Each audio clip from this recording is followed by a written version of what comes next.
competition and cooperation. Is one of these a good thing and another a bad thing, or the reverse? And this video, of course, is going to argue that competition and cooperation are both good and bad. Each of them are good and bad. They're intertwined in general. I have another video looking at why these are, I sometimes say they're not opposites. Another way of saying that is they're opposites that cohere and are inherently intermeshed.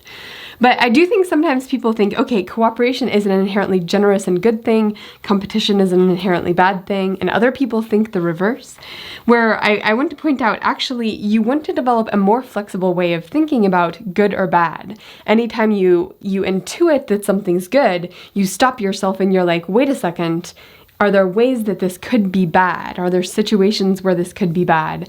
And in doing that, you are maturing your understanding of the economic tool set and how it works. This is part of course, my Mature Economics video series. So let's start with cooperation. How can cooperation be a bad thing? It sounds really generous and good. And of course, firms cooperating, that is collusion. They can cooperate at the expense of an outgroup. And that's going to be one of the keys here, that cooperation that is cooperation on behalf of an in-group at the expense of an outgroup is generally bad for that outgroup, although not always. Sometimes maybe it doesn't matter that much to the outgroup. So it really depends how much of the externalities of the cooperation within this group are shed on another group in a way that maybe the in-group doesn't even see, or maybe they see it but they don't care about it because they care so much about their in-group. So collusion, rent-seeking is kind of the same thing, except it doesn't just have to be businesses. It can be politicians and heads of corporations and heads of nonprofits, people in positions of power who get together and they try to structure the game that channels resources in their direction or channels power in their direction. That's rent-seeking. I already mentioned the in-group at the expense of an out-group. And yeah, protecting power and privilege when the cooperation is us caring about our in-group that has power and privilege, and we're doing this, we're cooperating to maintain that power and privilege at the expense of a system that is highly unequal and increasingly unequal over time. That's a version of cooperation that is not good. And then of course competition can be bad as well, because competition tends to get people narrowly focused on the competition. It takes all of people's energy and all of their efforts, and whatever the dimension of who wins this competition, everything goes toward beating the other in that dimension. So like arms races. Arms races are basically where countries invest a lot of money in weapons to make sure they are the dominant country, and that means they're not spending that money on healthcare and schools and whatnot.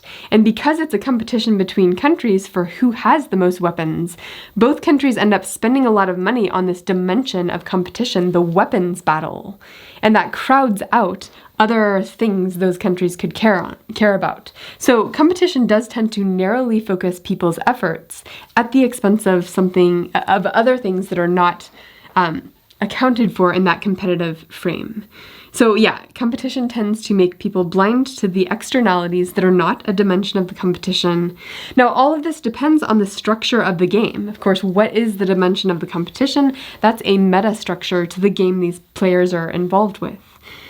Competition can lead to wasteful efforts, as so much resources go into the competition that they get sucked away from other important things. That's also at play in a multiplayer prisoner's dilemma, which I won't cover in this video actually, but I'll link below to another video that does cover it. But both of these things can be good, of course, and in part they can be good by counteracting the bad version of the other. So competition can counteract collusion. Competition can channel effort towards values that you care about if the meta structure of the game has people competing over something that everyone's like, yes, we should invest more money in this particular scientific endeavor to help people's health or whatnot, then the structure of the game can channel people's effort well if the game is well designed. And similarly, cooperation can counteract some of the bad things about competition. Competition has this narrow focus on the one dimension, but cooperation forces you to think about the full dimension of the needs and desires and values of the person you're working with. And I mean, you can even look at collusion, if you have two businesses that are colluding, they're not just going to know about the financial dimension of the other business's endeavors. They're going to know, what does that other business owner care about? Do they care about their church? Do they care about their kids? I'm going to fully account for the full picture of that person's needs and desires in the world to best collaborate with that person. So it is more of a full picture thing when you're talking about cooperation. It also does account for externalities, particularly externalities within whatever in-group you're cooperating with. Those externalities are internalized within the cooperative nature of that relationship. So yeah, these things, both good, both bad.